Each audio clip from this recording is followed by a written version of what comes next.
안녕하세요. 하원장의 잘자요의 하영민 원장입니다. 가장 큰 거는 폐경입니다. 폐경을 하게 되면 여성 호르몬이 떨어집니다. 우리 프로게스테론은 상기도 근육을 잘 열어주셔서 환기를 도와주고, 에스트로겐도 마찬가지 상기도 근육의 발달에 영향을 줍니다. 이제 폐경 후에는 프로게스테론, 에스트로겐 둘 다 감소하게 되죠. 그렇기 때문에 폐경 후에는 코골이, 무호흡증이 더 심해지게 됩니다. 호르몬이 변화하게 되면 이제 체내 지방 분포도 또 변하게 되죠. 폐경 이후에는 지방의 총량도 좀 늘어나고, 지방 배치도 이제 남성형처럼 상체 위주로 가다 보니까 인두부, 후두부에 이제 연조직이 또 커지면서 코골이 무호흡증이 또 심해지게 됩니다. 다음으로 이제 또 여성의 특징이라고 하면 임신 있겠죠.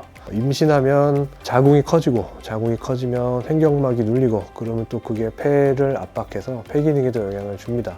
임신 중에 무호흡증이 악화되면 이제 산모 본인한테도 뭐 고혈압이나 임신성 당뇨 이런 게 오지만, 태아의 뭐 저체중이나 아니면 조산의 위험도 있기 때문에 임신 중에는 코는 골 수 있지만 이제 무호흡은 있으면 안 되겠죠. 또 여성한테 오는 병 중에 다낭성 난소 질환 있어요. 그거는 비만, 그리고 당뇨, 높은 남성 호르몬 수치, 낮은 여성 호르몬 수치, 이 네 가지로 대표되는 증상인데, 이제 이 넷 다 코골이 무호흡증을 악화시키는 증상이죠. 높은 이제 남성 호르몬 수치 때문에 마찬가지로 혀의 근육이 커지면서 뒤쪽, 연구의 뒤쪽이 좀 잘 막히게 됩니다.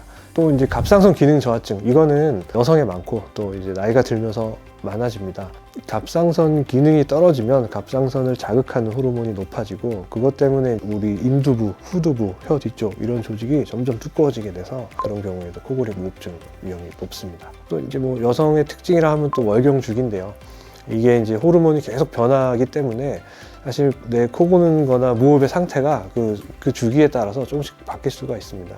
실제로 월경 중에는 우리 에스트로겐, 프로게스테론 다 수치가 낮으니까 그때는 좀 코골이나 무호흡증 같은 게 좀 심해질 수 있고, 배란 전까지 좀 그러다가 또 이후에 또 좀 좋아지고, 이렇게 좀 주기성을 띠기도 하고, 여성분들이 호르몬 변화가 이게 계속 있기 때문에 사실 코골이 무호흡증도 그렇지만 불면증이나 이제 하지불안증처럼 다른 수면 장애도 남성에 비해서 좀 많은 편입니다.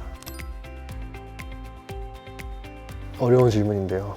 참아야죠. 네. 근데 봐서 뭐 숨을 멈추는지 잘 봐주시고, 그냥 귀 막고 돌아눕지 말고, 뭐 자다가 막 몸을 떨진 않는지, 뭐 숨을 멈추진 않는지, 뭐 식은땀이 뻘뻘 나온다거나, 뭐 잠꼬대가 심하진 않은지, 뭐 여러 가지 좀 봐주시고, 좀 문제 있겠다, 아니면 코골이가 너무 크다 이러시면 병원에 손잡고 같이 한번 가는 걸 추천드립니다.